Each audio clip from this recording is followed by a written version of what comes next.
Welcome to Trinity Radio. I am Braxton Hunter, and along with me today, as always, is Jonathan Pritchett. Welcome, Jonathan Pritchett. Welcome, all of you. And today we are doing a special You're welcoming time. me to my own show. It's a special time of day. Okay. It's a special time of day. It is a special time of Right, day we're doing to it. have a Trinity Radio episode because it's Mhm. not 1 o'clock. It's like a whole hour and a few minutes till then. Yes, but there's snow on the ground everywhere, and people are out of the office, so we have to do more errands. So we've got things to do this afternoon, and none of which involves playing in the snow, unfortunately. I am saving comments and questions with a new feature I have, so I will come back to those. Thank you so much for the super chats. We're going to get to those. But first, I want to say we're going to take your questions. We're going to talk about atheism as well. Hey, Will Hess at the Church Split. Glad you're here. Eddie Vasquez, we're the Gospel channel Freak, that Punch Bowl. atheists Haircut. love. That's what I've decided. Not just that we love we're the channel that atheists love, because it never fails that sometime in the week, something from Trinity Radio is going to trigger atheists, and they just love us to continue providing them with content to say nonsensical things in response to all of the excellent content that we provide. And that's why I'm happy for them to do it, because I know that we get critiqued, you probably more so than me, but we get critiqued on other channels. And of course, the best thing on those other channels are when they're playing clips of us. So the more of us, the better. So I'm happy to provide a service. So we are the channel that atheists love, and I take special honor in that. So we're gonna talk about what you did that ticked everyone off, and we're gonna talk about atheist stuff in a little bit. First, we're gonna talk, and we're gonna take your questions. But hey, Slam RN. First, we're gonna talk about Stratton and White. Yes, the big debate coming up in Houston. For those that don't know, James White is one of the most popular popularizers of Reformed theology, and as well a great apologist in his own right. Yeah, he does a little. He does a lot of stuff with Mormonism, which I think was where he got his start. And then, of course, he has a lot of not that he was a Mormon, but starting by critiquing Mormonism. Mormonism, yeah. And then of course he's talks about Islam, and of course he's taught Greek, he's taught church history, he's taught several courses at seminaries, and has debated atheists. I think now that he joined Owen Strand Seminary down there close to my old stomping grounds in Conway, Arkansas, because I'm glad there's a seminary, even though they're all Reformed. That's fine, I don't care.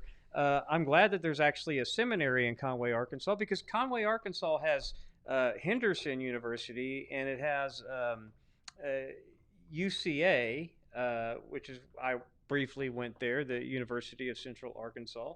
So it's a big college town. So I'm glad that there's a seminary, because have you ever heard of process theology? Yes, of course. Did you know that Conway, Arkansas, at Henderson and at UCA, James McDaniel and Donna Bowman are, you probably never heard of these people, because process theology you think is just dead.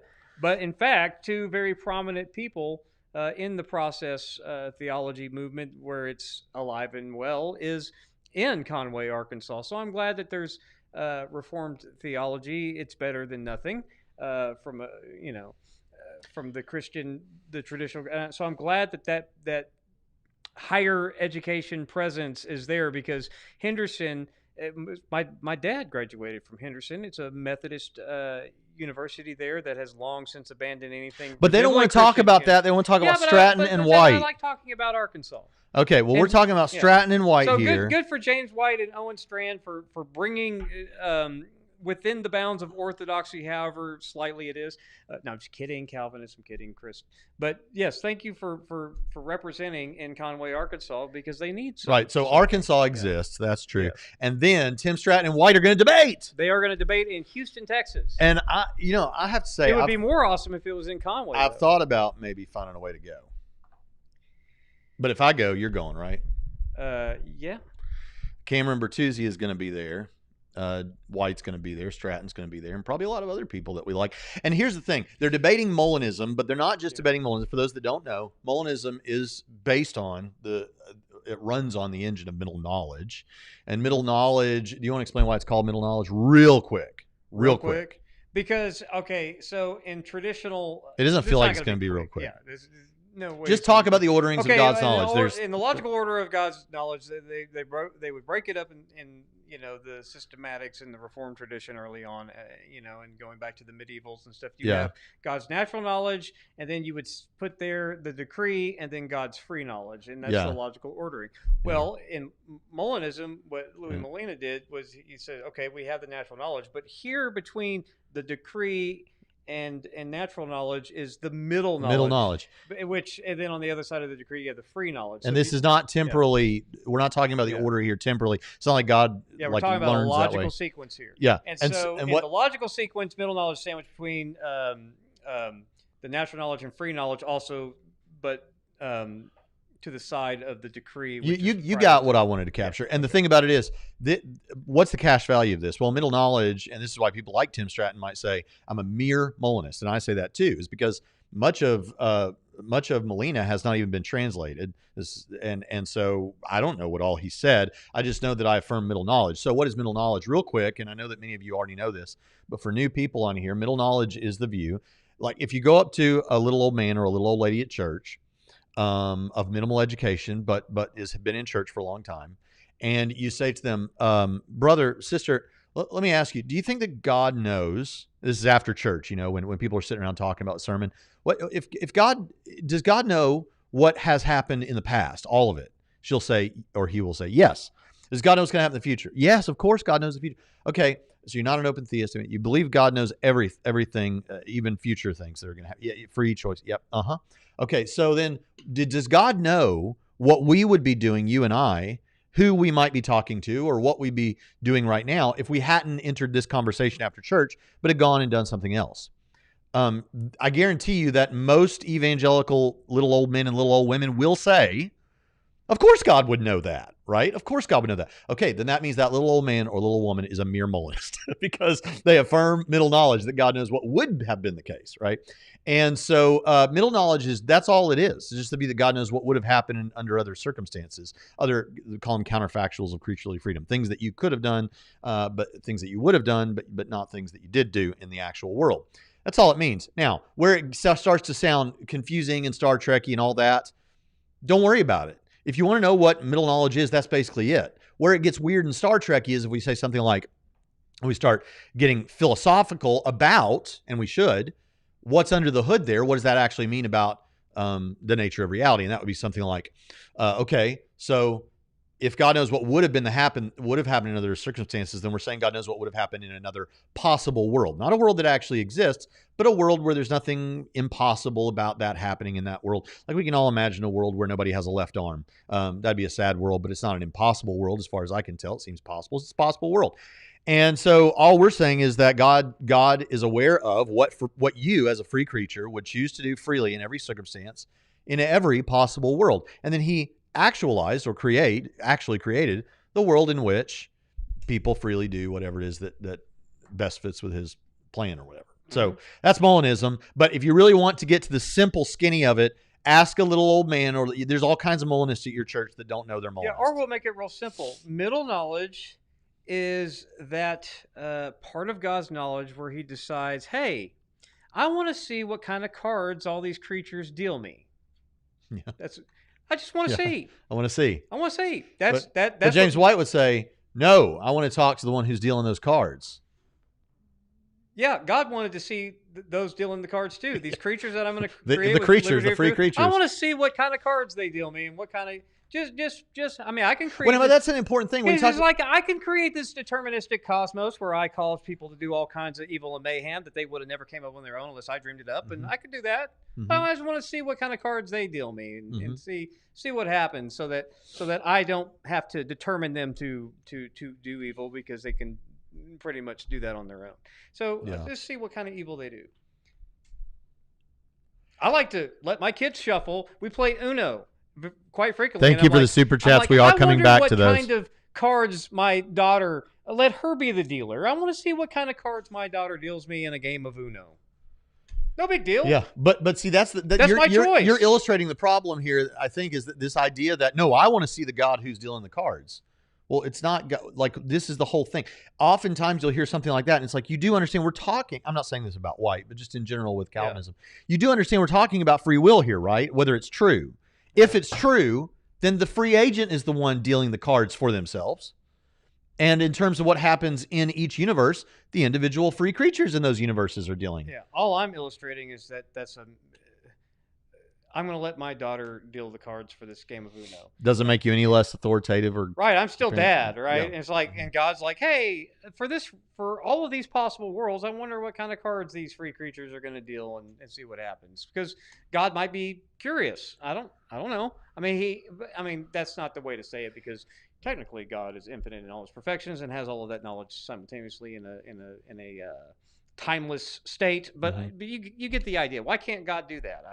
I don't know. I don't limit God, and I don't limit God in things that are logically possible for God to know, like what free creatures will do that don't exist yet. That's certainly logically possible. Yeah, I don't have omniscience, and I know what Braxton's going to do later. I like, I like occasionally being a little pious, Pritchett, and saying, I just don't, I wouldn't want to limit, like you just said, I have a robust understanding of God's omniscience. I think he knows a whole lot more than I think the Calvinist thinks he knows, or the open theist thinks he knows. I think he knows like everything, and I'm not, and I don't, like, I know that the open theist will say, no, he knows everything. It's just that those aren't things because they're contradictory, like you just said. Yeah. But I don't have a reason to necessarily believe that that's the case. Right. I think that God knows. Logically possible. It's logically possible for me to know what you're going to freely do later on. It's logically possible for God you to know it and have certainty about it. He can do it better than I can. You can't. I don't know. That's an interesting question epistemologically. Is can you know what another free creature? Can you, as a free creature individual with flaws, know and with limited understanding? Can you know and it be justified true belief that you do know that is going to happen? And does that require that definition of knowledge? Does that require you to know it with Cartesian certainty? For me? Otherwise, isn't it just a prediction and not for you? No, but it's a prediction. I can still predict. Yeah, but you don't I'm know. I'm going to interrupt you at some point during you know it in a practical sense, but not in a Cartesian sense. Yeah, but I think that God can know what I know in a practical sense and a Cartesian sense because he's God. Do I know how? No. Do I know that? Yes. Do I know how God exists by the necessity of his own nature? No, and neither does anyone else. Do I know that he does? Absolutely. And I'm fine with that. I don't need to know what it's like to be so God. Bottom line is, because I do want to get to your questions, I just want to say that Tim Stratton debate is on Molinism, but it's not just on Molinism. So now we explain Molinism. It's on whether Molinism is biblical.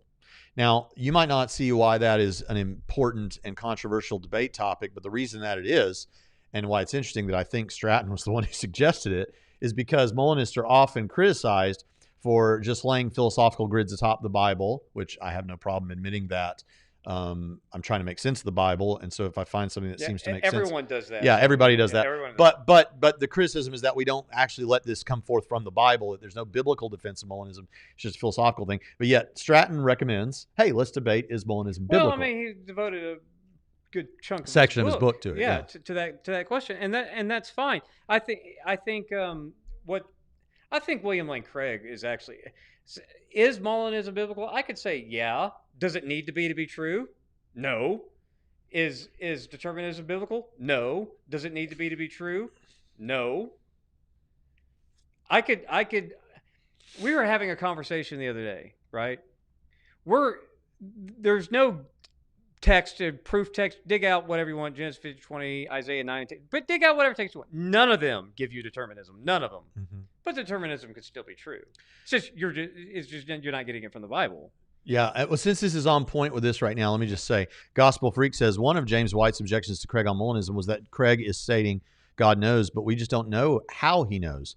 But isn't that a bad objection, as one could use that for the incarnation? Yes, you could use that for a number of things. For example, well, let's put the incarnation aside for a minute. How does God exist by the necessity? How does he exist by the necessity? How does he just always has been in a timeless, spaceless? How does that work? Yeah, I don't have the slightest idea, and neither does anyone else. And how is it that? What was the nature of creation like? Like, I mean, I know he spoke the world into existence. He's the first cause. I get all that, but like mechanically, like how did it seem? Right? Like how did it appear? Like, what was it like? These are questions. What was it like for matter, time, and space, and so forth to come into being from nothing? Right. How does that work? It's temporal becoming. No, and I get it's temporal becoming. I'm just asking, like, what would that have been like, right? Yeah. What's the experience of that? Yeah. I don't know. I can't describe all of that. We're talking about God. And this is one of my new favorite things to say, Jonathan, and I'm saying it a lot. And that is that people act like God should be the easiest thing in the world to understand. Skeptics who are criticizing us. And it's like, you do understand we have this thing that we believe God made, quantum mechanics, but even if you don't think God did quantum mechanics, like made quantum mechanics, it's super weird. Super weird and hard to understand. Quantum mechanics should just be easy to understand. Should be easy. If it's real, it should just be super easy. No. And if you think that about quantum mechanics, what about the creator of the universe? Like, imagine with me the thought experiment for a minute. On whom all that quantum mechanics is dependent. Rests, yes. Yeah. Imagine with me just for a moment that theism is true, that you found out for sure that that there is a God who created everything and thought of all of this and all that sort of thing. Now, if you really thought that was the case, would you really think that it should just be so super easy to understand? I don't think so. And so I don't have a problem with there being some things that are mysteries or things that I don't understand. You want to get to questions now? Just go for it. Yeah. Or like MJ Jackson says, how is it that God is omnipotent, right? Same sort of thing. Yeah. I don't know how. I just know that. I don't need to know how. All right. Let's go to these questions that we've got so far. Yeah, okay. So first of all, MJ Jackson, thank you so much. I can make these a little bigger. Let's see what we can do here. This isn't very camera Bertuzzi of me, but who cares? All right. Thank you, Matt Jackson. Grace and peace, good people. Are the two of you down for another trip to Texas? It could well be. We just said that a minute ago. It could well be. Thank you for that super chat. If it is, it'll be the Tim Stratton debate. Thank you for the substantial super chat from inside my head. What do you think are the evangelistic repercussions of either of you, if any? So I'm going to answer that, and then Pritchett, you answer how you want to answer that. So I realize that if God commands us to do something, that even if Calvinism is true, that on Calvinism, I'm supposed to do what God wants me to do, right? I'm supposed to. So if God commands us to say evangelize, I should do that in obedience to my God, and the Calvinist is perfectly consistent in saying all of that. Now, And let me there are tell you about Calvinists me personally. Me who personally, if I find out that that it's all been determined, including my thoughts and the next thing that's going to say out of my mouth, even though I realize that I'm an intentional, conscious agent, I get all of that. But if every intent and conscious state is determined by something external to me, even through secondary causes, and I am unchangeably determined to do what I'm doing, then I think I would personally, admitting that the Calvinists would be right to say, yeah, but you're a sinner, and I'm willing to agree with that, I would be personally a lot less motivated to be evangelistic if I thought it was all determined anyway. And you know what? If there's someone like me who is a pretty thoughtful person about these issues who still admits that would be a problem, I'm sure there are millions others just like me. And I get that you'd say, yeah, well, then you're just wrong, in terms of spiritual matters. That's fine, but I'm just telling you, that's a practical implication of what we're saying. And you would be determined to have that. And that disposition is determined too. Right. Yeah. See, I don't know. I know many Calvinists who are evangelistic. I know many who aren't. I know many non-Calvinists who are evangelistic. I know many who aren't.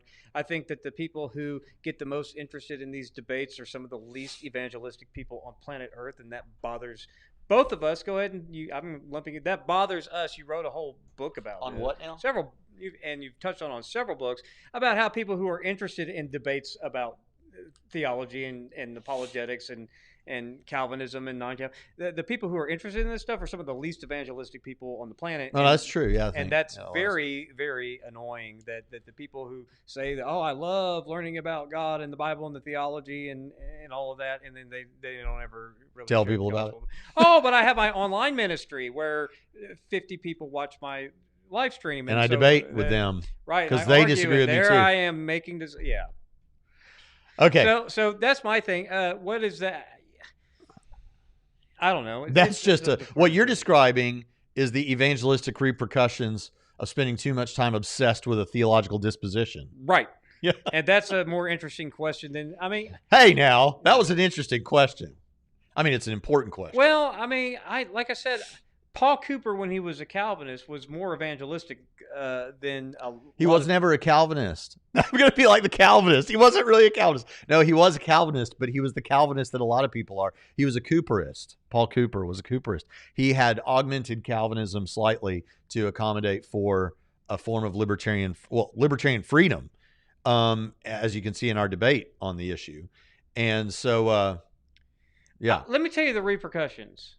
A Calvinist who says, I don't, the elect will be elect regardless of what I do, but I'm commanded, I'm going to be obedient, I'm going to go evangelize everyone I can because... To the ends of the earth, no less. I'm going to do that.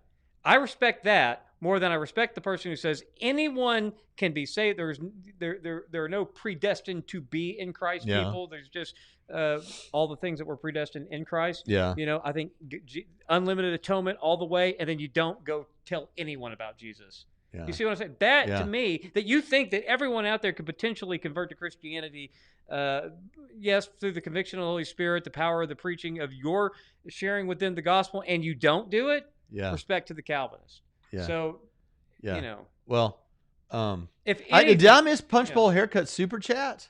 Hold up. We got to find it right now, this very moment. Here it is. Yeah.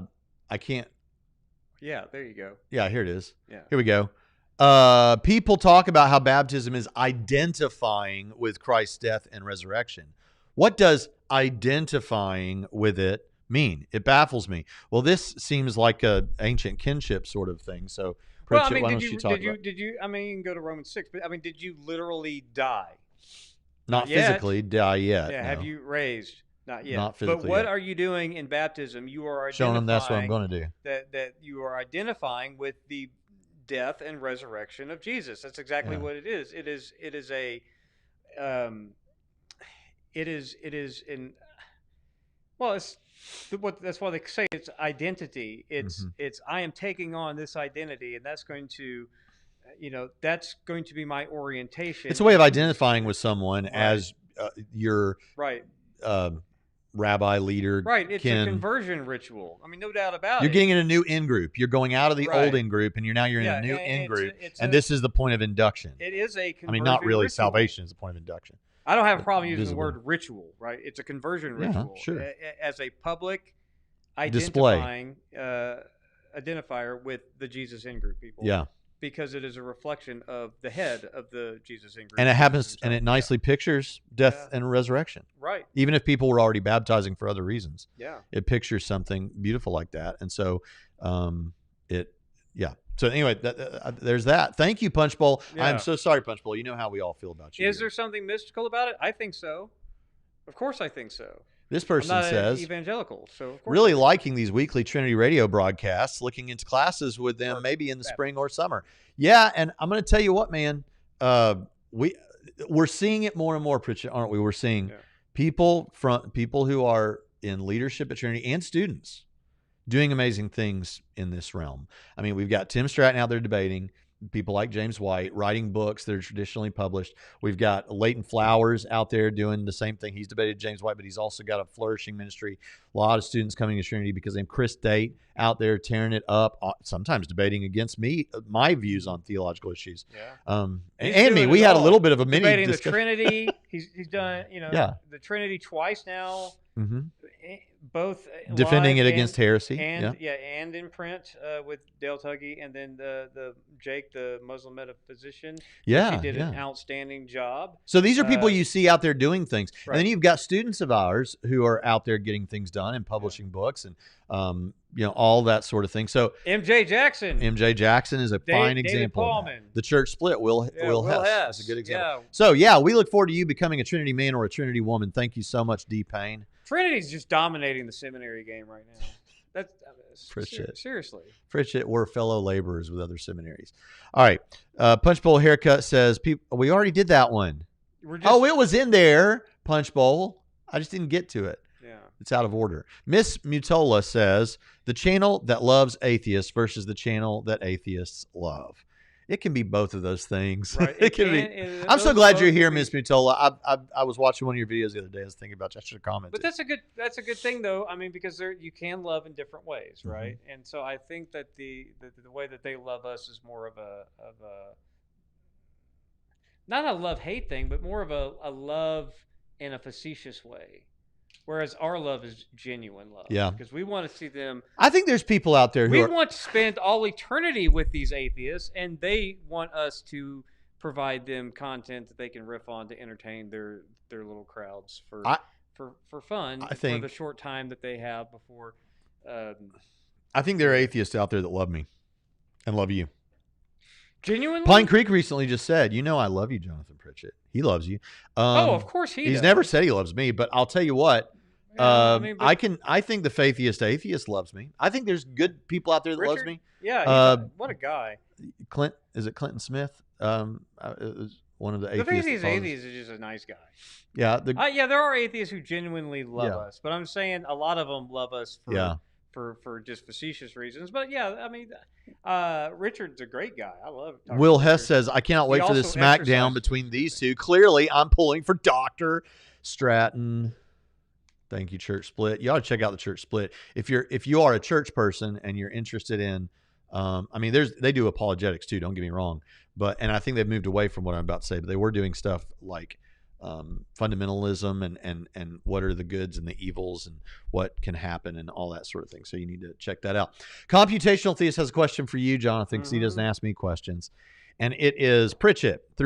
He says, Dr. Pritchett, throughout Christendom, Christians have heard have heard always. Yeah, but then it says Christian have heard always believes that Christians have always Christian have heard always believed that the toll of priest pastor belongs to man.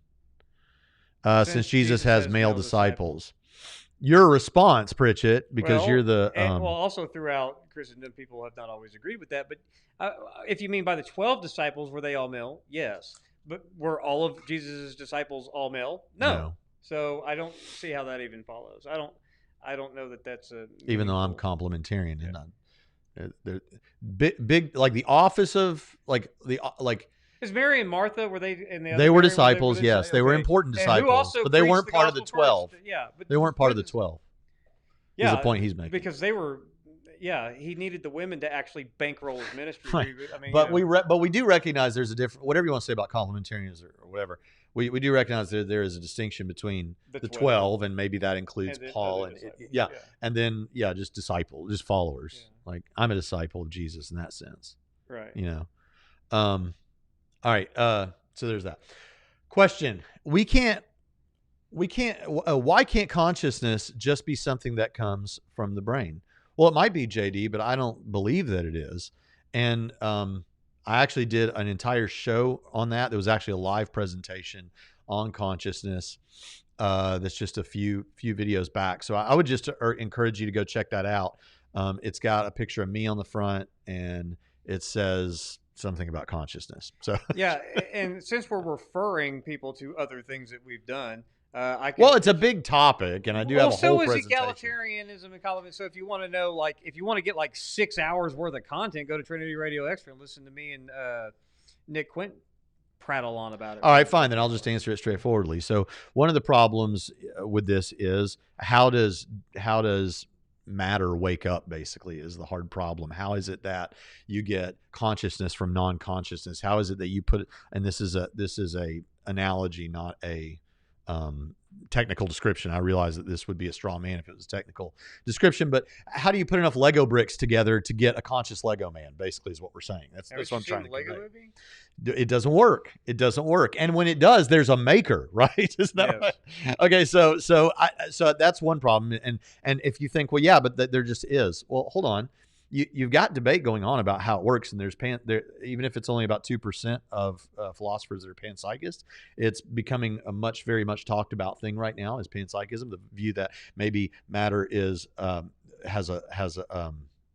maybe there's like a monism where you have that consciousness is baked into matter such that electrons are conscious. Now, obviously, we don't think so. But I'm just saying that's the links that are having to be discussed to try and make sense of what's going on. So I think currently to say, well, we'll just figure it out one day is a naturalism of the gaps. Secondly, I think you have to make sense of near-death experiences.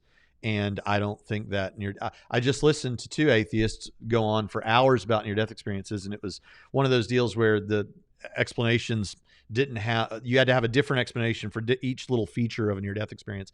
Well, we're looking for one explanation that makes sense of all the data smoothly, if that's possible. And there is, that they're actually having near-death experiences. And of course, there are veridical and evidential things they can know about what's going on in another place or another room of the hospital. And I don't think that that the brain alone just accounts for that. But I do think the brain and consciousness are related. So there's just a few little things just to get you going. How's that, Pritchett?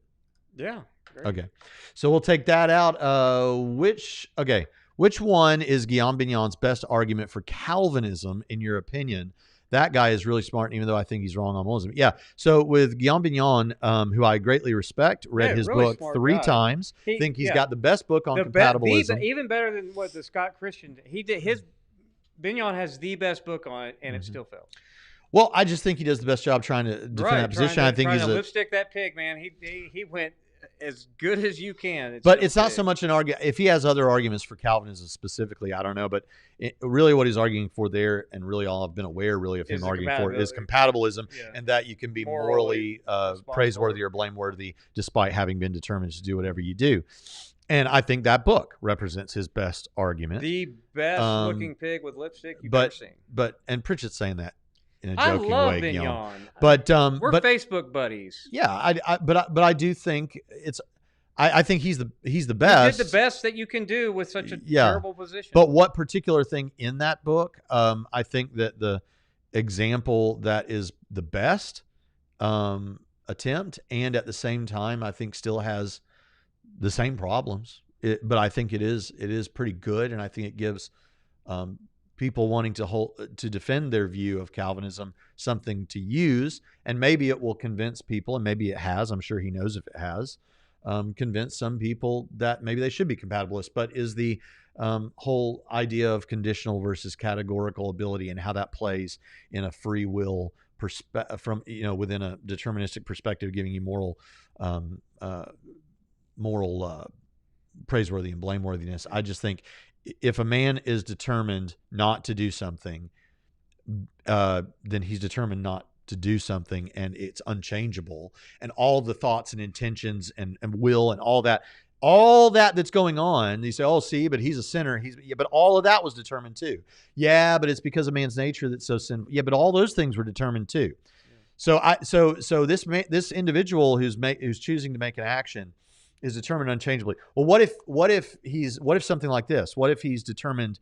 What if I'm commanded by God to hug Pritchett, and I'm determined by God through secondary causes not to do it? Okay, am I culpable? Well, what Guillaume would say, is my understanding would be, because that I have arms. If I didn't have arms, and I was still determined not to hug Pritchett, and I was commanded to hug Pritchett, and I didn't do it, I'm just as much determined in both cases. But there I'm blameworthy.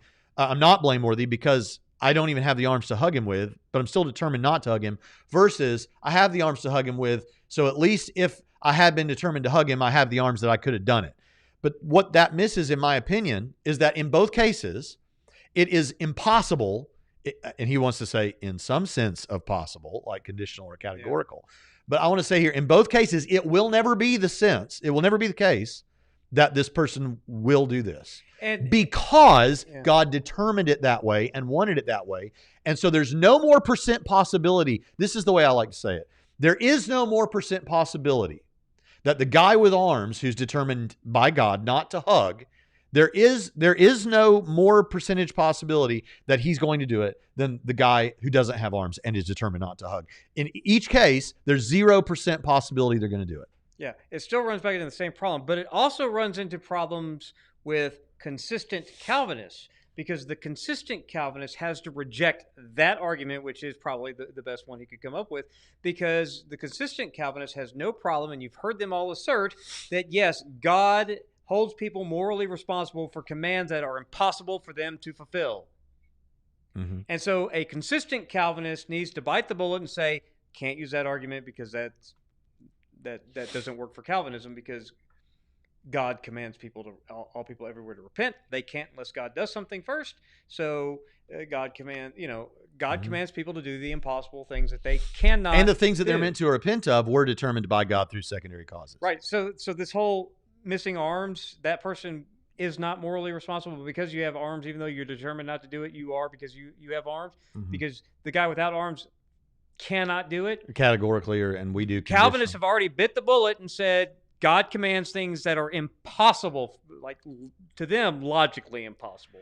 Yeah, and the response to someone like us here is to say, you're just asserting that compatibilism is not the way it is, that incompatibilism is true.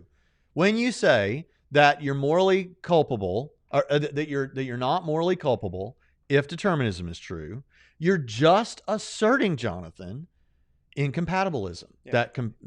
They say all kinds of things. What I want to see is a Calvinist. No, I can go deeper than that. I want a Calvinist. I can go deeper than that. To go challenge Bignon, because quit peddling off your Calvinism when it's convenient because you think he wrote a book to save your view. No, I know a way to go deeper. Be consistent with your Calvinism, and you go argue with Bignon about that. I never thought I'd be saying this on Trinity Radio, but I have had discussions where I've rolled it out. But the idea here is, like, when I've gone this far with someone to talk about this example, they will say something like, and I've talked about it with several Calvinists, but they will say something like, well, you're just following your intuition to say that that person is not blameworthy because they are determined. And I want to say back to that, okay, because I thought about this. I thought, okay, fine. So what are you running off of when you're looking at someone who has no arms? Yeah. Why is that person not morally blameworthy and culpable? Is it your intuition that tells you that? Whatever it is that tells you that it would be immoral to hold such a man culpable because he doesn't have arms. Those are the same reasons I think this guy is right. You see what I mean? Right. Like, just run it back wherever you start and you say, okay, that would be evil for these reasons. Those reasons will likely include or be synonymous with the reasons I would give for this guy. Yeah, it's Leighton Flowers' example where he restrains his child and then says, "Go clean your room," while the child is tied up and can't lift up this couch that's too heavy. He's just making Leighton Flowers. That's the thing I use. I'm like, if I told my daughter, who's 5 years old, which I don't have one now, but when I first started, is to pick up her doll that weighs a pound and take it to her bedroom, and she doesn't do it, she doesn't have an excuse, like in the Romans 1 kind of way. Yeah. She doesn't have an excuse because she easily could have done it, and we think she freely could have done it. But if I tell her to pick up the couch with me laying on it and take that to her room, and she doesn't do it, does she have an excuse? A darn good one. She couldn't possibly do it. Yeah. So I'm just ready for more Calvinists versus Calvinists to sort out their own issues, and I'm ready for more non-Calvinists versus non-Calvinists to sort out those issues, because the Calvinism versus non-Calvinism thing, that's been done a good bit. Okay, Trinity Radio, would it be fair to say that naturalistic determinism results in an infinite regress of causes, making it incoherent? Divine determinists at least have a sufficient starting point. I agree with that. In fact, what I would say, let's get into atheism for just a slight second, because I do think this much is, in this way, I think theistic determinism is better, but it has nothing so much to do with the determinism as it does an infinite regress of causes. But the infinite regress, so like if you're, the determinism that we're running here, where everything in the world that we're, let's just be atheists for a minute, and all this stuff is happening, it's like dominoes, right? It's just, because these are what am I trying to say? These are dependent. These are contingent on what's wrong with me today. All these things are contingent on other things for their existence. So you've got two ways you can go with it. This is like just goes into a contingency argument with an atheist, is you say, okay, for one thing, I don't think a past infinite series like that of contingent things works. And then the atheist has to choose, okay, am I going to just say the universe is the fundamental foundation of all reality? Is that what they're going to say? And then we have to go along and say, well, Occam's razor, you have like literally, especially if you think numbers are real, literally infinite number of actual infinite number of causes here.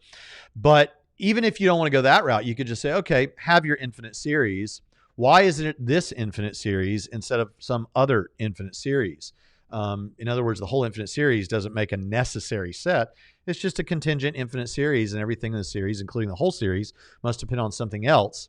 So in either case, it just collapses, doesn't work. You need a fundamental necessary foundation of all reality, and I think you have to have one for reasons we could talk about. That is a mind. But taking that off of the table, I do think you're right that at least theistic determinists have that going for them. Hey, Eric Hernandez is in the comments. All right, so let's go back to the main Hi, comments. And where did I leave off? This is a lot of fun today, you guys. Hey, there's a super chat right there. Yeah, did I miss that one? I guess I missed that one. Here we go. Not. Practical faith. Thank you for that super chat. Could Jesus have called angels down and foiled God's plan? I don't believe so, but how do you explain the could in Matthew 26:53? Because he literally could have if he wanted to. Oh, but is that conditional and not categorical, or could he literally have in every sense of could have? Yes. So you say he could have. So in other words, would you say there is some possible world in which Jesus does call down those angels? I think that's where this gets interesting. Yeah, that is interesting.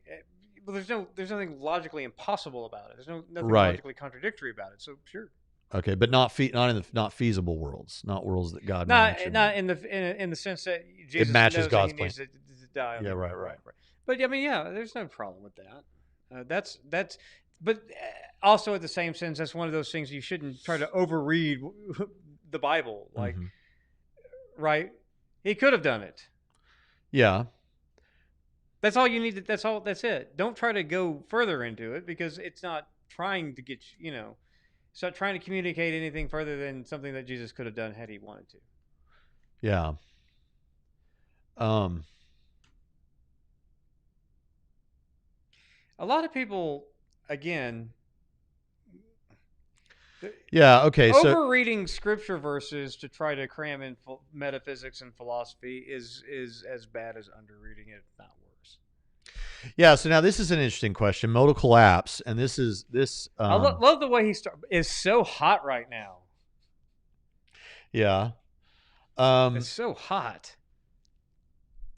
What do you say to the skeptical reaction to the common objection about the creative act being contingent? So the notion here, let me explain a couple of things. So modal collapse is, what if all this stuff about possible worlds and especially feasible worlds isn't really true, and there's only one possible world, the actual world, because the necessary foundation of all reality would then would necessarily do whatever happens, and so everything that happens becomes necessary, and you have this modal collapse and that sort of thing, which even in such a case, there's different ways in which something can be contingent.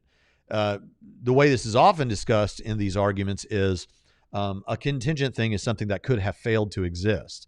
And in a world where you have if modal collapse is true and the actual world is the only possible world and everything becomes necessary in the possible world, nothing that God does, creates, or whatever, none of it can be, could have failed to exist. But it would still be contingent in the sense that it would be dependent on something else for its existence. So that's one thing. And so I think that you can still run the contingency argument on something like that. Now, but what you're asking about seems a little different, and it has to do with if God is fully actualized, like there's no potential in God. He is true actuality. Then to say that he creates something, wouldn't that act be an example of God not fully being actualized because he's actualizing a potential? But then that would have to do with something that is extrinsic to God and not intrinsic to God. So God isn't actualizing some potential in himself. This is something that is actualized extrinsic to God would be how I would answer that. Thank you for your question. Derek asks, did you miss my super chat? Must have. Okay, there's MJ's super chat. So yeah, so I missed some of these. You just passed it. I know, but I'm seeing where I left off. Okay, I think we're back to where I left off. Yeah, super chats first. Okay, yeah. All right. Derek says, how does saying the atonement is sufficient for the whole world but intended only for the elect differ from 4-point Calvinism? Shed had me wondering. Well, Shed is one of your heroes, Pritchett, so why don't you go for Shed it? is a 4-point Calvinist. So you'd say he got it right. Yeah, I went with David Wood on that. I mean, David Allen on that. You put Shed in the 4-pointer. Shed is...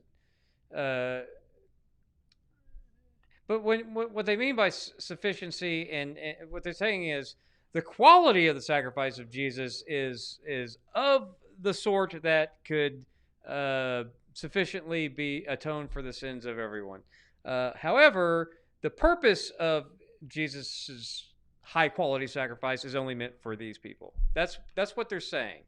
But Shedd himself is a 4-point Calvinist, so he would just not agree with limited atonement. Yeah. So there you go. I was looking at some of these questions, some of these topics that you all are discussing here, and I find it he's more of a precursor to what I think the guy was his name, Mark Driscoll from the Mars Hill from back in the day.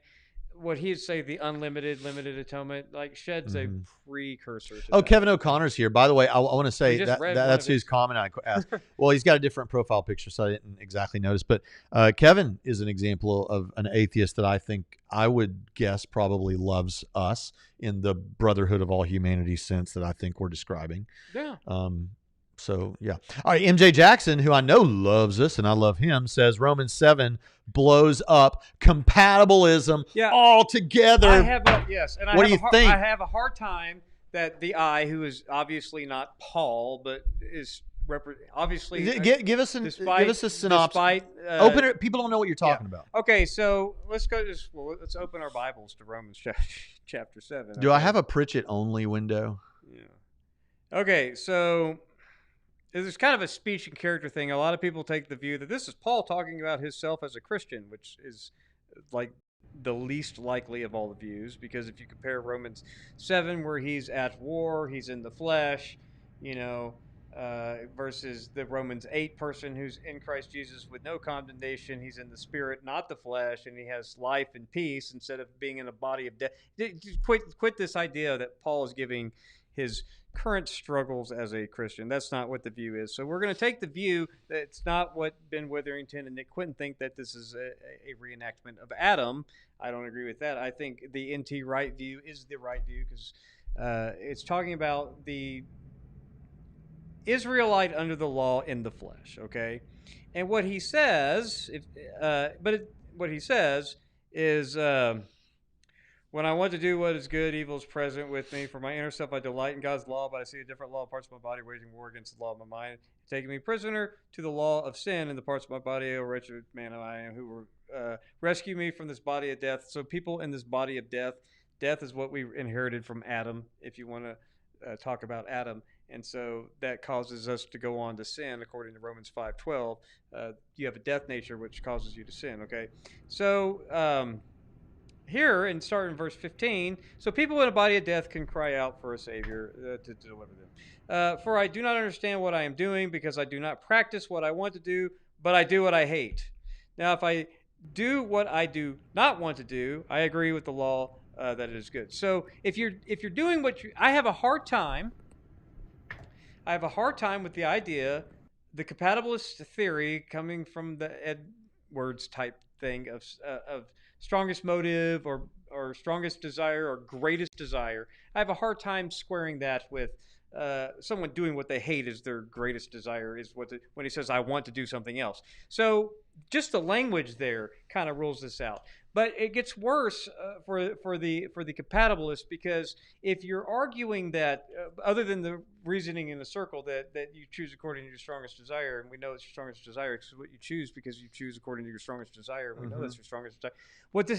Other than being viciously circular, which some guy on some internet thinks he refuted it by, well, we know the light's on because we flip the switch, and if you flip the switch, light comes on. No, not the same thing. That's you're not giving an argument for why, you're giving an explanation of how. Two different things. So you didn't refute anything, Mr. Whoever. Kit Horton showed me on the thing, and I was like, that doesn't mean anything. Okay, but worse than the circular thing, and worse than it flying in the face of what Paul says, you have this idea, okay, doing what you hate is not doing what your greatest desire. But all you're really saying is a tautology. A prevailing desire prevailed. You know what that does not do? That does not tell us anything other than it prevailed. It doesn't tell us what the ranking is in the greatest or lesser desires of why you did anything. It has no explanatory power whatsoever. So to say a tautology that the prevailing desire prevailed, which is why you chose something, explains zero explanatory power whatsoever, and is useless as an argument for why compatibilism has to be true with determinism, has to be true with you making choices only in accordance with your greatest or strongest or whatever desire, because we don't know that it's true. All we know is that a prevailing desire prevailed, and it gives us no other information whatsoever about why anyone makes any choices at all, and whether they're compatibilistically or libertarian made. Doesn't tell us anything. It's just tautology. All right. Good job, Pritchett. Right. Okay. But Romans Kevin 7, O'Connor yeah. says, "Stop it! I'm blushing, but I do love you both and all here. Glad to see that." I love you too, and thank you for. You know what he's doing? Pull his picture back up. It's too late. You know what he's doing? What? It looked to me that he was wearing a sport. We used to wear sports We did wear sport so coats all the time. He's still carrying it on with the sports coat. He's clearly a OG Trinity Radio fan. What has happened to us? Okay, how about this one here? This will be fun. LOL lol. We have less evidence to suggest a mind created the universe than the universe infinitely existing. No cosmologist except the mind. Well, see, the problem here, Rabbit's Revenge, is that you're talking to cosmologists about philosophical ideas. Now, there obviously is physics and cosmology involved in cosmology, the beginning of the universe. When we're talking about something that is beyond the purview of science here, you need to think about this philosophically, and some scientists who are philosophically minded will do great. But some scientists who are not philosophically minded are no better to talk to about this. Their opinions about it aren't worth a whole lot more. I mean, they're worth something because they know something about cosmology, but not a whole lot more than any other philosophically minded person about these things. Right. The worship of science is what I don't understand here, and so that's what we would kind of expect. All right, so let's see what we have here. Chris Date says, FYI, I let Tim know I'd love to help him prep for his debate. That's Trinity professors working together, getting the job done. Pritchett has helped me. I've helped him with debates. Leighton Flowers. We've all done this stuff. We love each other. We're the seminary that loves Calvinists. Calvinists, and hey, you know what our seminary is? What? Provisionists, Calvinists, and Arminians arguing with happiness and smiles. That's right. Which with was happiness, that's the key, and that's what I hope to see from the two bald men with beards debating Molinism, is it biblical? I want to see them both smile and be friendly. That's all I ask, and I hope that it's actually better than the unbelievable discussion. That's something I'm hoping for. Hey, Idol Killer, glad you're here. And hey, Eric Hernandez. Yeah. Thank you, Eric Hernandez. This is your favorite apologist, Jonathan. The best living working apologist today is Eric Hernandez. Hands down, it's not even close. Praise the Lord. He used to be a Trinity man. Do you think James White will yell, "Wow"? No. I should have that as a video clip. Yeah, nobody. We used to have it in our intro. Wow. I used to kick off the whole thing. No one can ever replicate. There's only one Teddy, right? Or Theodore or whatever. There's only one. They're all James White, even if he tried, could not rise to the level of excellence of that blowhard wow. Just can't do it. No one should try. I like this, just asking us questions. Yeah, we do that every Friday. No, but I mean, just they're actually asking, so it's fun. Okay, Christopher. Let's see. Let's try this again. Christophorus Shaw. Are you guys planning on having Dr. Nathan Jacobs as a guest? Yeah. Are we? I don't know. Who's Nathan Jacobs? Right. I don't know either. I feel like I should. The way you asked that makes me think. Man, aren't you going to have that? I should know. And then you don't know. I don't know. I'll look into who Nathan Jacobs I bet you is. he's super awesome, like someone we should. I'm going to get this mixed up, and I'm going to go Google later. Dr. Christophorus Shaw. I'm like, I don't know. Yeah. Here we go. Here's a good one for you, Jonathan. Did Jesus ever pay that guy back for the herd of pigs he drowned in the river? Isn't that stealing? This is the same person who just said we should talk to cosmologists, and this is a regular commenter on all of our videos, and also a huge Pine Creek fan, I think. I don't know is the answer to the first half. I think the point is supposed to be to poke fun at a biblical. No, because that would be a violation of the law and sin, which Jesus never did. Which we have other information telling us that he never did that. Obviously, the author of Hebrews, obviously, the fact that he was raised from the dead meant that he was a sufficient, blameless, perfect sacrifice to atone for sin, so that he could be vindicated in his resurrection, for which that we could all have life. So I don't know the answer to the first question, but I don't. So Jesus healed all these people, did all these amazing things, brought salvation to all mankind, but we don't know for sure that he paid for some pigs one time. And I don't know. I know that a herd of pigs was heading that way, and the demons wanted to go into the Mm-hmm. herd of pigs and go off. Mm-hmm. I don't know that it said they belonged to anybody. Yeah.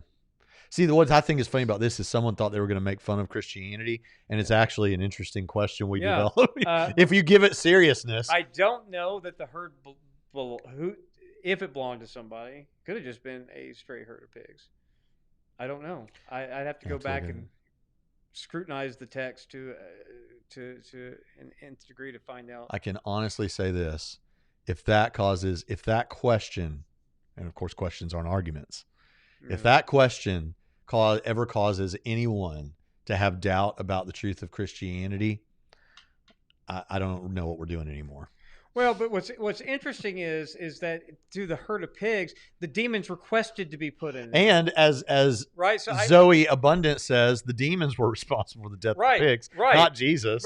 Blame the demons. Yeah. Did the demons pay make restitution? for That's that? the issue. And probably not, right?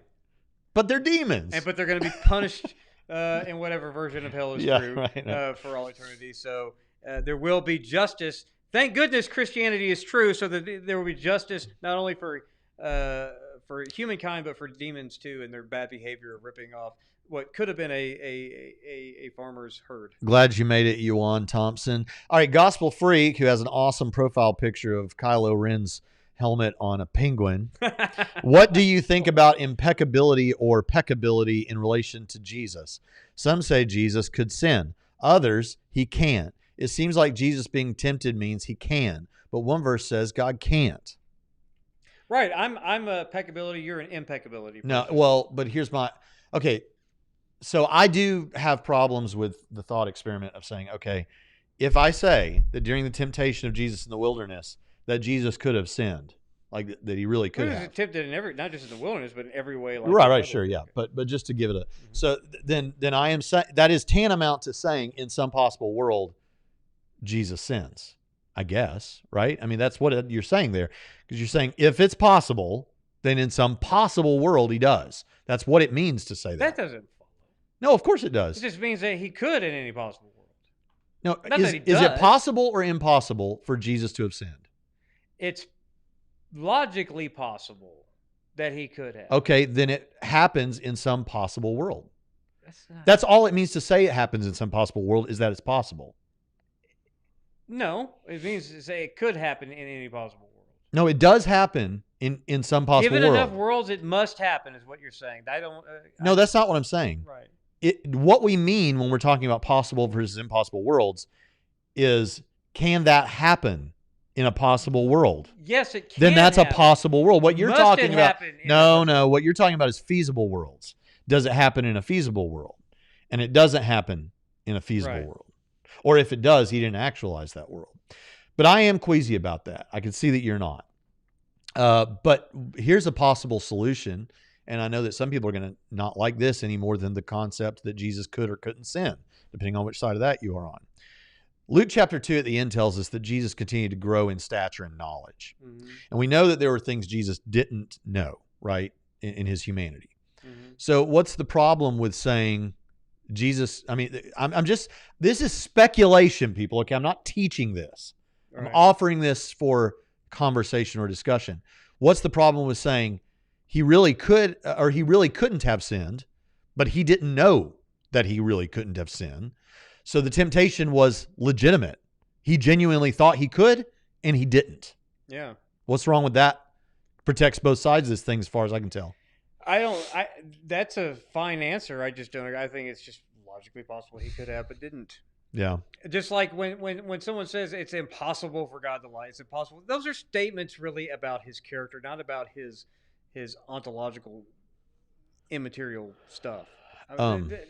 Nature is a fuzzy word. So what I'm saying is, like, the idea that God cannot it's logically impossible for God to try to string together sentences that spit out a false conclusion with the intent to mislead someone. You're taking metaphysics way too far from a Bible verse. The Bible verse is making an emphasis. Why doesn't God lie? Why is it impossible, rhetorically impossible for God to lie? Because it's a failing of his character, and he doesn't fail in his character, which is actually more, impressive, then, well, his nature forbids it. Like, God can't do something because God's God is God's nature, and this nature stuff is preventing God, the person, from doing something because of the God stuff.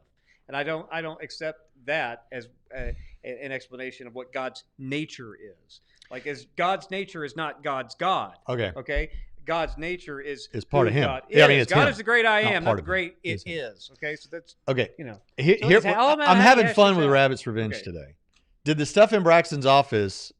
Did the stuff in Braxton's office funded by college funds or donations? What? Because that statement is incomplete. Did the stuff in what they mean is, what money that I swindled away from somebody am I using to buy this stuff? So here, let me answer this first. First of all, most of this stuff is dirt cheap. All the books are just books that I had inherited from the seminary. And then here's the thing. I built this with my own money. In fact, it's so cheaply built. I realize it doesn't look like that because of the cleverness with which we built this set. But look, you can even see. And I didn't even fix it for this. Oh, you didn't? Yeah, look here. This stuff's falling down. Look, if you could see, it doesn't even go down all the way to the bottom, and I've just never fixed that. It's always been that way. Things falling apart. I patched it up occasionally. Why? Because I'm not Jim and Tammy Baker or whatever. Right. Even though Tammy Baker is now, of course, the feminist icon for her work to. So here's I love it that people just think Braxton is. I'm glad that you know what's awesome about this. Wow, Braxton, you did a whole lot with a very, very little. That's exactly right. Of course, our patrons do help make. The patrons give us money, by the way, to do stuff like that. Yeah. And often I use Braxton's been on the digital book bandwagon for a long time. Because his these books are from our Trinity Seminary library that nobody's looked at in 20 years. Except me. It's his library. My office has an outstanding library of physical and digital books. I don't want to end today. I'm just having fun. Braxton's book collection of physical books will depress most people, which is why he doesn't spend a whole lot of time letting people look too close to the bookshelves and they're like, this is what he bought.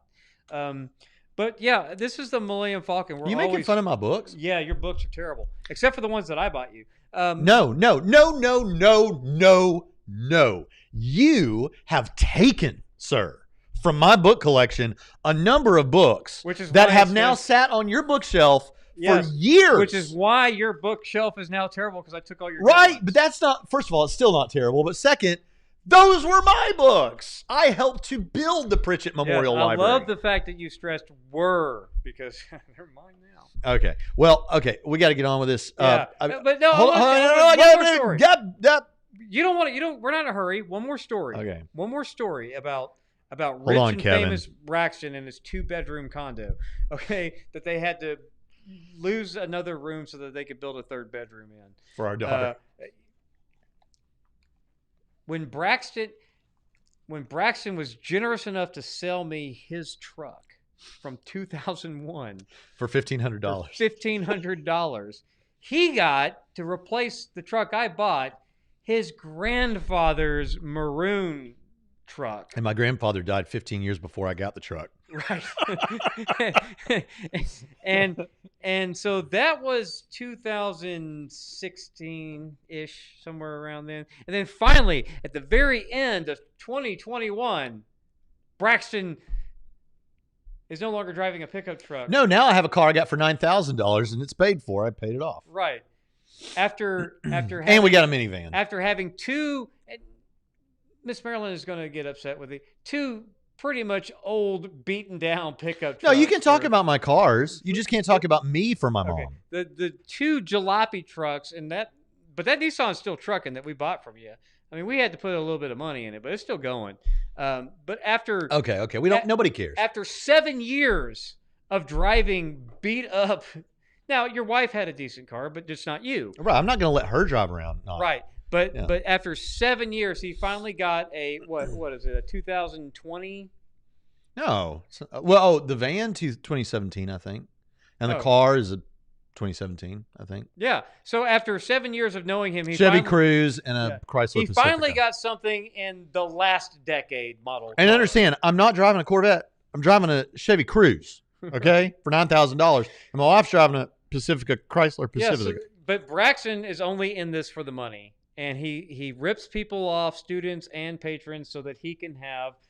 No, yeah, Rabbit's bookshelf he Revenge. spent- I'm not banning you for asking these kind of questions about financials. I'm happily answering them because I don't have anything to brag about yet in that regard. Okay, Kevin O'Connor. People literally feel sorry for us. Kevin O'Connor, I discussed annihilationism with a Catholic, and he argued that it's logically impossible for a soul to stop existing. Thus, God can't destroy souls. Well, that would be a problem with 1 Timothy 6:16.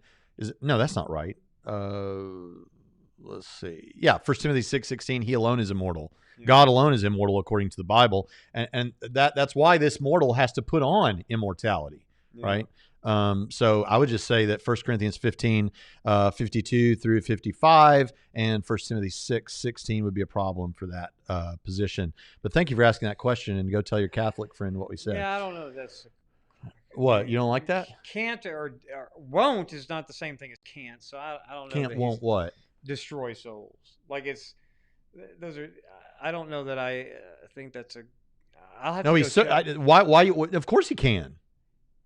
Of course he could. I know he said God can't. He said that the Catholic guys. Catholic said God can't destroy souls. Says that God can't destroy, and I don't know that. Well, he quoted Summa Theologica. Right, Aquinas. But if Aquinas said that, then he was just wrong. I don't know that. I don't know that that's what Aquinas. Well, Aquinas is not the fourth member of the Trinity to me. I don't mind saying he could have been wrong about it. No, but I don't know that that's right. I don't know that. Not saying if you're Catholic, he is the fourth member of the Trinity. Right. I don't. Everyone knows that's Mary. Just kidding. I'd have to go look that up myself and see if he's getting Aquinas right on canon. Okay. Caleb Garza says, thank you for the super chat. I love when I have Fridays available to catch this show. Thanks for strengthening my faith and making me think. I appreciate that, Caleb Garza. And I was just kidding, Catholics. I know that you don't view Mary as the fourth member of the Trinity. That was just a joke. I love my Catholic brothers and sisters. All right, let's see here.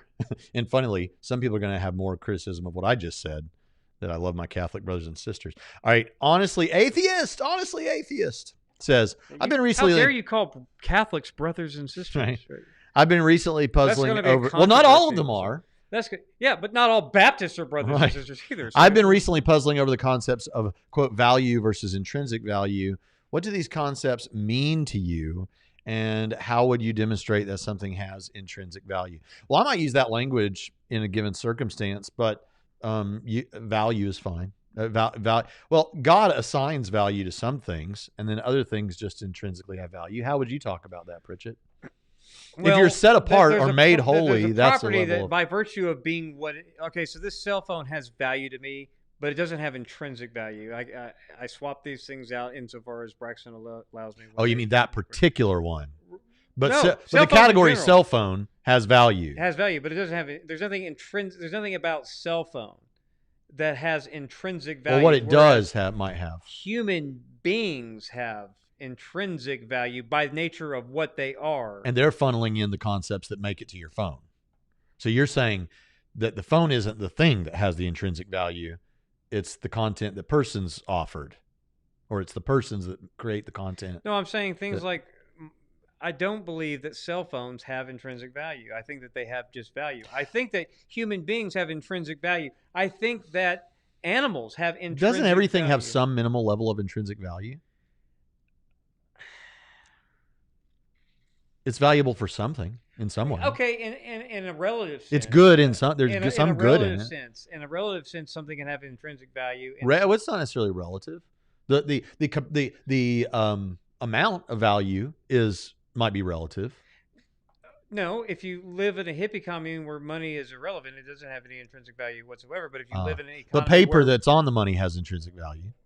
Well, if you live in an economy that uses money has assigned value. Yeah, but it's still intrinsic insofar as it's relative to being necessary to engage in commerce. Mm-hmm. Whereas if we lived in a moneyless society, you didn't need any sort of currency to engage in commerce because everything was freely available and freely contributed and all. Yeah, sure, yeah. So it can have intrinsic value. So that's value a good example, actually. So relative to its content. So money or cryptocurrency is a form of money, anything like that. That's assigned value. We assign a value. It's fictively there. Yeah. But it doesn't have that value intrinsically. Now, paper might have a small amount of intrinsic value. Yeah, it could keep you warm in the cold. It's something that God made. It's basically wood. Wood has value.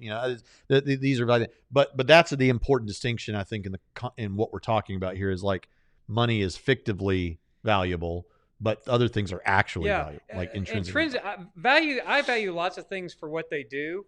But when I use intrinsic value, the things that I think have intrinsic value are things for what they are, not just what they do. So I can value something based on what it does, like a cell phone. I can value it because it does all kinds of neat things. But I don't value Kevin O'Connor because of any utility that you or function you serve. I value in the fact that you're being of the human being, to me, bearing the image of God, is intrinsically valued based on the what, not what you are, not what you can do, not function. Derek asks, "Are you Traducians?" Now, what he's talking about here is the difference between. Well, I might be. I'm open to it, but it has to do with the soul and how you come to have a soul. Yeah. How persons come to have souls. One view is called creationism, but don't concern that with scientific creationism. We're talking about creationism in the sense that God creates a soul. Either on your conception or at some point thereafter, and now you're a soulish being. Whereas the Traducian view has more of an idea of your soul, just like your genetic material is something that is formed based on your mother and father, and it kind of develops in a soulish way, similar to your biology developing that way.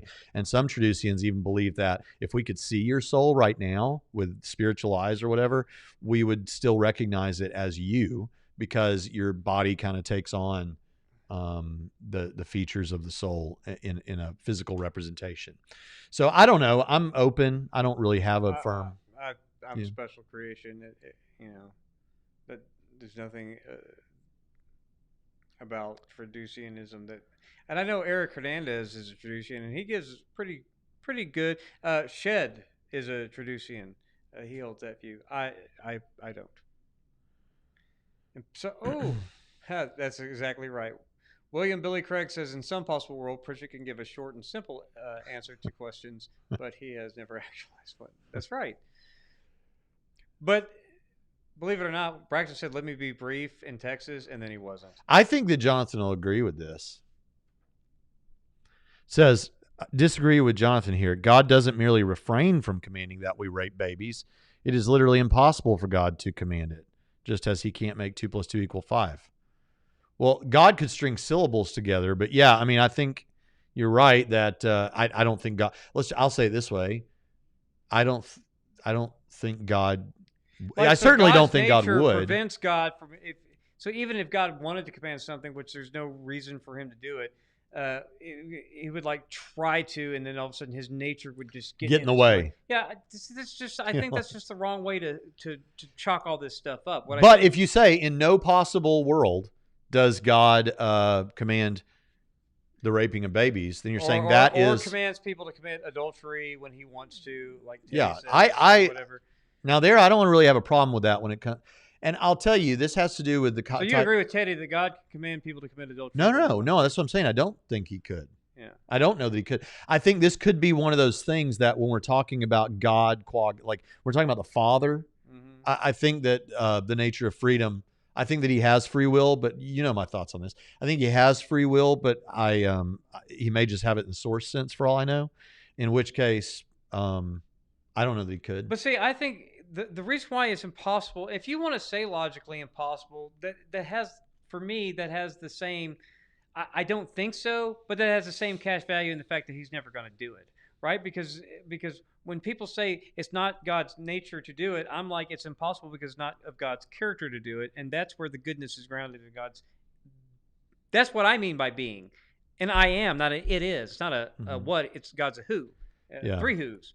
Yeah. So it's just, so to me, 1 what and 3 who's, but the what is a being, but the being is not a stuff. It's not an immaterial stuff versus a physical stuff. There's no stuff that's God's God, right? And so I don't have a problem saying that if God, there's nothing holding God back that's part of God, if you projecting divine simplicity just for the sake of trying to have a conversation. Right. There's no part of God that is preventing God from doing something. The reason why God would never do it in the first place is because of who he is, his character. And so I don't think it's always. I think we get trapped into the metaphysics of the God stuff being God's God when we say it's because his nature is this thing that's independent of his character and being and who he is.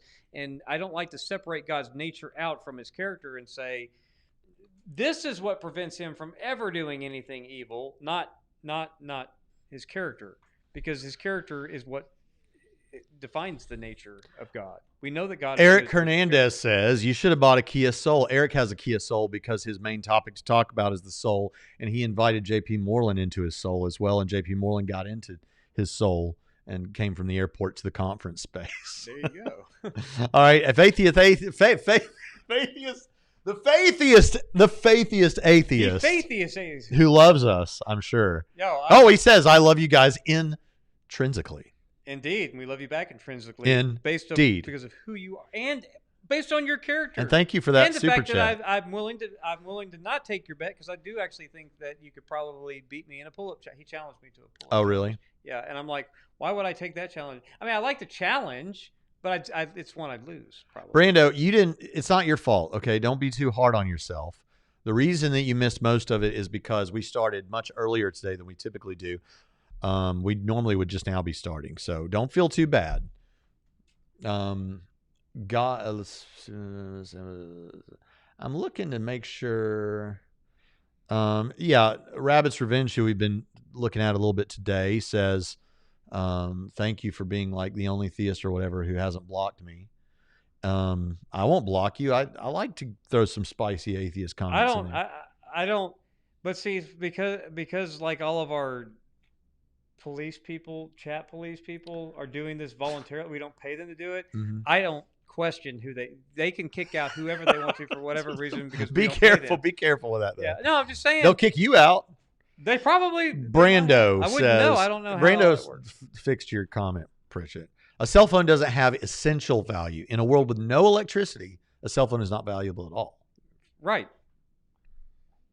Except maybe but it still has doorstop. Value. It could be a doorstop. I can throw this at like you use it as a weapon. Right. You can weaponize it. I don't value Kevin O'Connor. Thanks, Jonathan Pritchett, he says. Yeah. Okay, out of context because I said I intrinsically. Oh. Yeah. Okay. Let's see. So, Stratton is also a Traducian, Derek says. So like Hernandez, yeah. It's one of those issues I couldn't. I don't even know what Hernandez is about to say, but I'm going to read it because it's him, and he always has good stuff. Starfish arm can be severed and become a new starfish. On the Traducian view, there is soulish totipotentiality in biological matter. Same when an embryo splits, twinning in the womb, because Eric said Traducian as well. Yeah. J.D. Phillips, Pritchett, I loved your session in Houston about the church and Gen Alpha being a pre-Christian generation. I told you after you got down off the stage, that's the best thing you said up there. And everyone's been talking about it. What is your advice for the Western church in 2022? I gave my advice. Be better people. Be better people. Seriously, live as consistent Christians, and it's going to attract attention because most people these days are they don't even live in this reality anymore. They live in fantasy land, postmodern sewer. It's incredible. But like I said, it's hard. It's so much harder to relate to people now. People are so, number one, they entangle themselves in politics, which helps shape their worldview, which helps. We are being shoved into more and more echo chambers, which I hate. Mm-hmm. And so what's interesting is, and nobody liked, I got so much stuff about this. The church has always idolized young people, young single people, and young families and stuff. No, there's always two types of things that you can do. You can always get the older, the senior citizens who are now boomers, right? You can always, because they'll still talk to you, right? They're on Facebook because they're lonely, not because that's where they think is cool, but they're just not cool because, no, boomers will still talk to you. Like, it's so much easier to talk to a boomer, like standing in line at a supermarket, than it is to talk to somebody else whose head is glued in their phone while, they don't want you to talk to them. So I think that it's easier to just talk to boomers. And, of course, the young adults that are actually still having kids, which is not as many as it used to be, right? Because a lot of people don't have kids. Mm-hmm. they're so self-absorbed and selfish that they don't any excuse to get away from their kids, they'll take it. So you can always get more kids in church, you can get more seniors in church, and eventually, when people's lives fall apart, because most people's worldviews now, and like I said in the thing, atheists agree with us, or at least a good portion of atheists agree with Christians on this about postmodernist thinking versus like rational thinking, classical thought. Are you giving me a lecture right now on brief answers? Yeah. So what? Yes. So what I'm saying is, the advice for us is embrace people. Be good people. That's it. Be good people. Be good people. And go after seniors. Go after children because their parents will be happy to get rid of them anyway because most parents are terrible parents these days. So, okay. Thank you for this $20. Thank you, Tim the Ancient.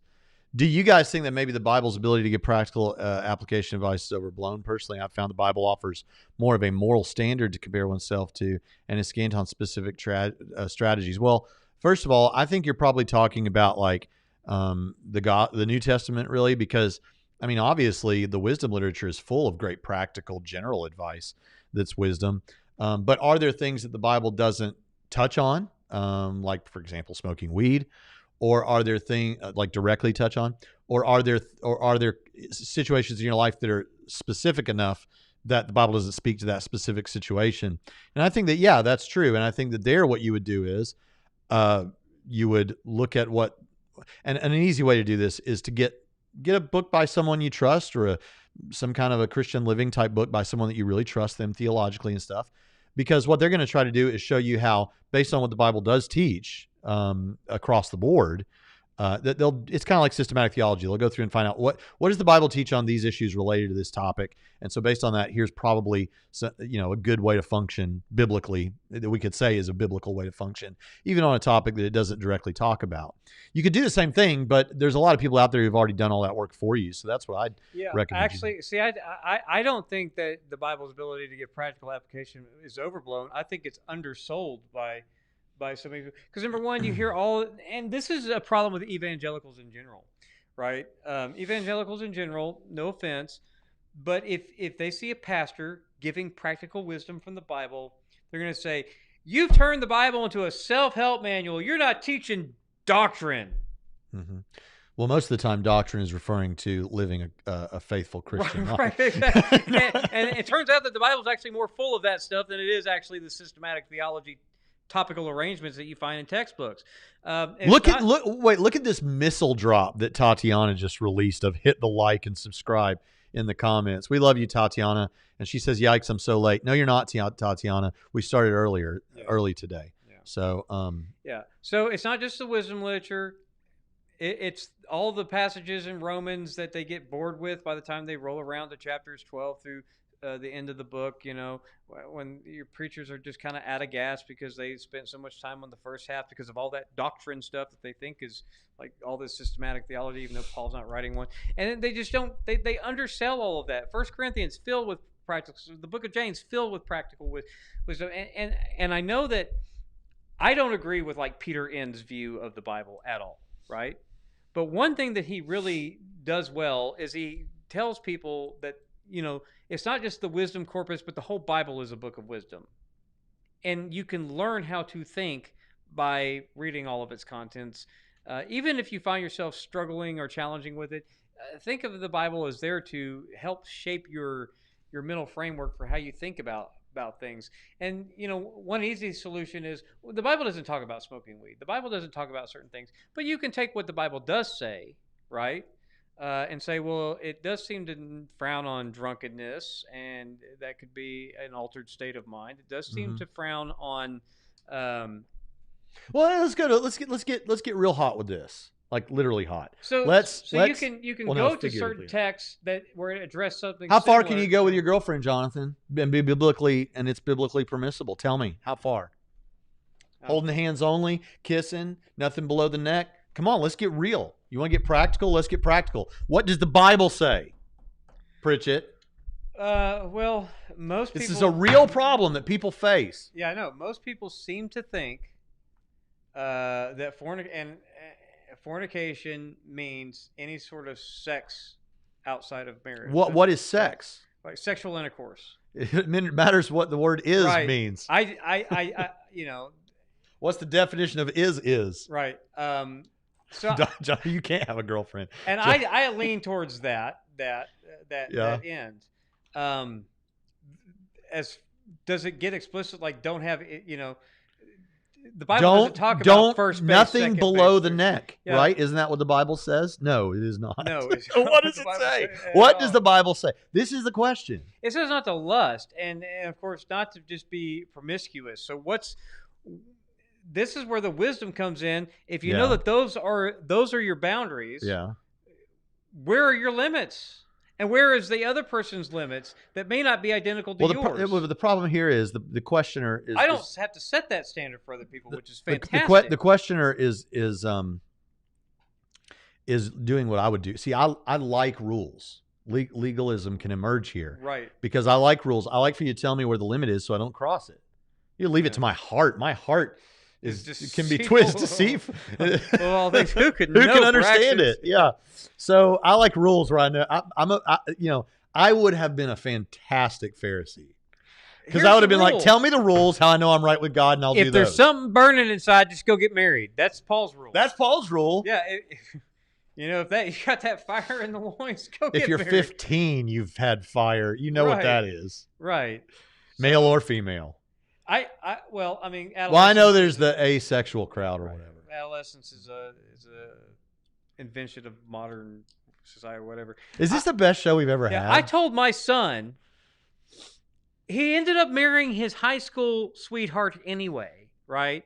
And he was 22, right?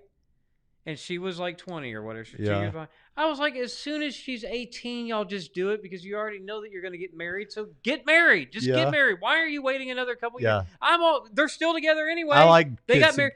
I like people to get married young too. This whole idea of wait until eternity. It's historically bizarre. Yeah. This idea, wait till everything's. Of course, we don't want to marry 13-year-olds off either. No, but I'm just saying. But, get out of high school, get married. The idea that you wait till you're 38 to get married is absurd. Right, and that you don't. Now, if that is you, if you're in your 30s and not married, maybe you're one of those people God wants to be single. Paul talks about that too. Right, that's part of my solution. Or maybe it's just not been your time. But I think in general, I think wait till you're 38. To answer that question, what should Christians have better marriages? Because Christians have done terrible with that in the past. Well, it's not that it's my heart. Mariah Lynn, what I meant by that, if the limit is your heart, how is that not subjective or relativism, though? Well, it's not that, because I know what you mean. The way I said it was a little strange. But what I mean is, it's not that you do a certain number. Like, when am I loving my wife? Am I loving my wife if I have this thing that she wrote for me that says, okay, kiss me once a day, tell me you love me at least once a week, take me out to dinner once a month. This kind of. Now I'm loving my wife. I would love rules like that where you can just know I'm doing everything right. And then in the arguments, I'll be like, look, right here. Exactly. I'd love that. But it's not like that. If I love my wife, I'll find myself doing all those things naturally. And this is the contrast that we see between Jesus and the Pharisees, I think, is the Pharisees had the law and they had these, and then they had on the top of the law, the hedge they'd built around the law that said you can only do these things and not do these things. And if you do all that, then okay. And Jesus is over here saying, nope, let's up the ante. It's not that if you commit adultery, it's if you look after a woman with lust in your heart, you've committed adultery already in your heart. Now, do I think there is a distinct and important difference between adultery in your heart and adultery in your heart and in your body? Yeah, I think there's a difference there. But here's the thing. Jesus was upping the ante by pointing out it's not the actions you do, it's what's in your heart. Like, are you really wanting to be obedient to me? So it's objective in the sense that I should be obedient to God. But I would, the carnality of me would prefer a more written out, blueprinted set of actions that I can take because, I'm that way. If you want to have sex, just get married and love that person. Now, non-Christians think that idea is silly and stupid, and there's a growing, and like deconstructed Christians think that idea is stupid. The purity culture poo-pooers, naysayers think that idea is stupid in the church. But seriously, I mean, I don't know why people can't make marriages work. Mine's worked out splendidly. Faithiest Atheist says this is the best show Yeah. you ever had. I know your marriage is awesome. We know. And but look, and we have a special he guest. married his high school sweetheart. Hold on. Everything stop. Everyone stop. Wintry Knight has been someone whose blog I have followed. Not as much lately, though I should. An apologist before apologetics was cool. Before it was cool. Literally. Literally. You go back. Now, I could be wrong, Wintry Knight, but maybe I don't know, you go back 12 years ago or something when all you had was the new atheist, the four horsemen, and then you had Dinesh D'Souza and William Lane Craig. And I would always love the debate reviews that Wintry Knight had on his blog, and I've really loved him. So it's kind of like having a hero of mine for the past show up in the live stream. Glad you're here. Now, he did message me last year when they were doing one of those apologetics March Madness things, but he intended to message the guy that I was going against, and he intended to tell that guy that he hoped he won and slaughtered Braxton Hunter, but he didn't know who Braxton Hunter was. So I said, "Oh, I actually am the guy." Yeah. but I love Wintry Knight. So glad that you're absolutely. here. I remember when if you wanted apologetics, it was Wintry Knight, Tecton Apologetics, Tecton, Tecton, JP Holding, and there was this other guy, and I can't remember his website. And it was just so much text. It was just I can't remember the guy's website, but there was only 3 prominent websites in apologetics at the time, and those were 2 of them that I can remember that just had any. I mean, even Slick's Carm didn't even pop up back in the day when you wanted apologetics. It was Wintry Knight, and it was JP. Yeah. Holden. I nailed it because I said 11 or 12 years ago. He says 2009. Yeah. But okay. It sounds like somebody's saying something's wrong with your mic. Really? I don't know. But here's the thing. Go back and listen from the beginning, Wintry Knight. I think this is a fun episode if you're just watching now. But listen, we need to go ahead and start winding this up, Pritchett. We started early for a reason. We got to get some stuff done. But this has been a real blast. And we are going to go for just maybe a short time today to a after show that is accessible for our patrons. And you can get there by going to patreon.com/TrinityRadio. I may have the links in the description. And so it's 1:19 now. We'll start about 1:30 with that. So I'll have the link up in just a few minutes if you get there first. But this has been a blast. Pritchett, you have anything you want to say as we sign off? Yes. If you want to learn formally, you can go to TrinitySem.edu. That's TrinitySem.edu. And you can take classes or sign up for degree programs at a price that you can afford. Do it at the comfort of your own home and actually learn from professors that you actually know who they are. Best seminary on the planet. TrinitySem.edu. And we'll see you later on. Let's see. Do I have the thing? I always do this in the least cool way, ever. Oh, well. Here we go. Get off close. We'll see you later on Trinity Radio. Well, that looks stupid.